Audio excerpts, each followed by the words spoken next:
Ida Manning information speech. Glenda Whitson can recount every second of the 8 minutes that changed her family's life forever.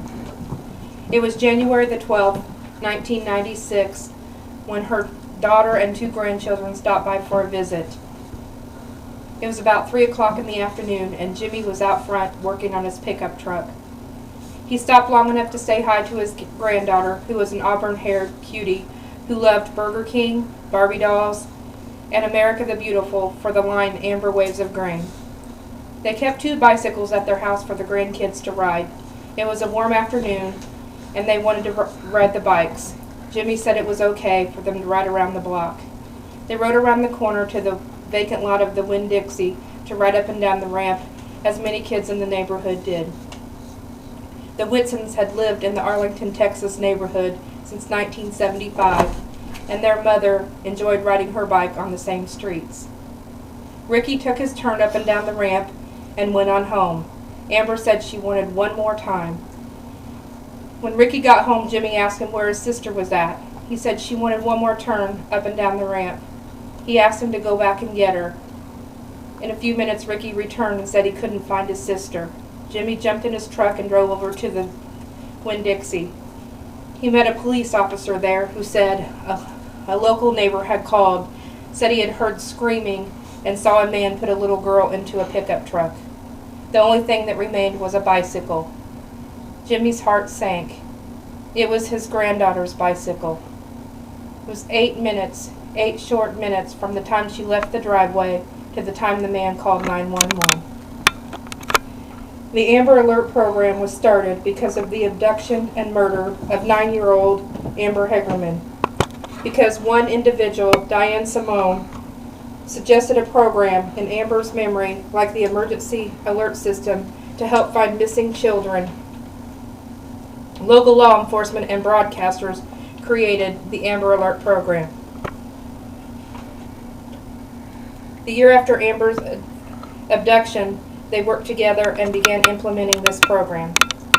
Information shared by Neighborhood Link tells us that the Dallas, Texas broadcasters came up with the plan to use emergency alert system equipment to rapidly relay child abduction information.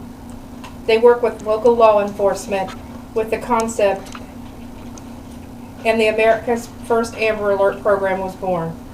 Police would notify the media that a child was abducted.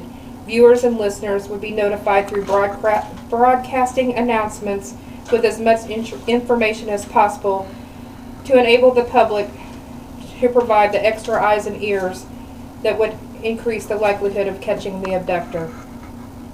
According to the U.S. Department of Justice, in 2002, George W. Bush directed the U.S. Department to help the state set up its first Amber Plan. As with any program, guidelines had to be established. Law enforcement must confirm that there has been an abduction. The child must be at risk of injury or death. There must be a sufficient description of the child, the abductor, and/or the abductor's vehicle. The child must be 17 years old or younger, and the Amber Alert data should be sent to the FBI's National Crime Information Center. The Amber Alert program has 4 categories: family abduction, non-family abduction, lost, injured, or otherwise missing, and endangered runaway. According to the National Center for Missing and Exploited Children, the following statistics were reported in October 2002. 797,500 children were reported missing in a 1-year period, resulting in 2,185 children being reported missing each day. 203,900 were family abductions. 58,200 were victims of non-family abductions.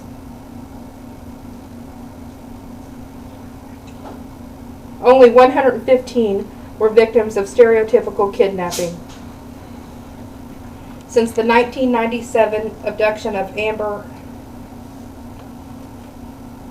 The program has been accredited with the safe recovery of 495 children. 42 of those children were recovered in 2006. Although I could not find statistics for the state of Indiana, I did find a couple of success stories. On April the 26th, in Seymour, Indiana, a 2-year-old was abducted by his father after assaulting his mother.